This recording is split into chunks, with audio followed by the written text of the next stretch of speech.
Hey everybody, welcome back to the channel and more Birthright action for you here as we continue on with the domain actions. So today we're moving into diplomacy, which is again another one you're going to find a lot of use for, and we'll have any number of diplomatic situations arise, whether you're conducting the diplomacy or someone's trying to conduct it with you. It's definitely one that's going to happen quite a bit. So it is a domain action, has a base success of 10 up, and a base cost of a gold bar and a regency point. So let's jump in. Negotiations with other domains fall under the diplomacy actions. Regions are assumed to maintain basic contact with their neighbors and pass routine messages back and forth. However, diplomacy as a domain action is a full court affair designed to achieve a specific goal. So diplomacy may have the following effects. You could use it to create or break an alliance, create an agreement to allow a trade route between, or to exist between two kingdoms, for example. So, and then we'll move on. Force concessions such as tribute or territory from another regent. Respond to a random event such as a feud, unrest, or brigandage. Again, we'll refer back to the random events table, all right? Anything the DM doesn't specifically disallow. So again, got to be careful there because as it will caution us a little bit further below, we want to make sure that players are using this really for diplomacy, and actually it's the very next thing, instead of trying to again circumvent having to take the appropriate action with its appropriate cost by using some other action.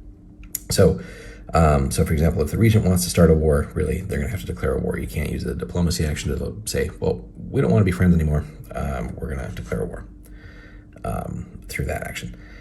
The success number is modified by the difference between the region's capital province or holding and the target's capital province or holding. So another important reason why at some point you want to start raising up your capital province, right, just to increase your successes. So for example, if a duke rules from a province 6 and attempts diplomacy against the patriarch of a temple 4, his success number improves to 8 or better, right? So again, if you're higher and they're lower, whatever that difference is, you're going to subtract it from the 10 up, so making an 8 up, which is obviously better. A region's court or palace can also influence diplomacy, and again, we'll see that under the value of the court, but basically there's certain modifiers that you can get if you have a naturally opulent court, which really does help as well, but again, upkeep in gold bars. Naturally, both parties can then also spend regency points to modify the number, and the active character may also spend gold bars. Other other modifiers may be applied depending on the situation. So if the target's best interest is to comply, the diplomacy effort might gain a +2 to a +8 modifier. Similarly, if the diplomatic effort offers nothing to the target, then anywhere from a -2 to a -8 penalty is reasonable. No one wants to jump into a war on the losing side or marry into an inferior bloodline, etc. So again, just keep that in mind and try to use that where appropriate.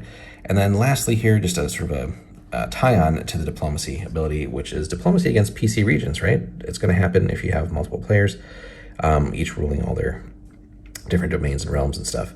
So when a player character regent is the subject of a diplomacy action, the player dictates whether the action is successful. And again, this could also be from NPCs, but certainly between your players. The character does not need to spend an action to respond yes or no, right? They can just do that. But if they want to really roleplay the discussions, then you would have to then spend the domain action to do so. So that can be a fun one too. And again, DM could throw out some rewards for well-played diplomacy actions, well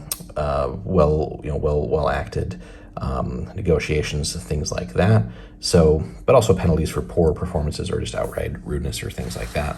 So, but again, a fun one, certainly a useful domain action and a great alternative to necessarily having to go to war. Sometimes, if you really are in a good diplomatic position, you've spent some fair bit of coin on your court and you have a pretty sizable capital, sometimes, going this route as opposed to the expense of a war and possibly, losing,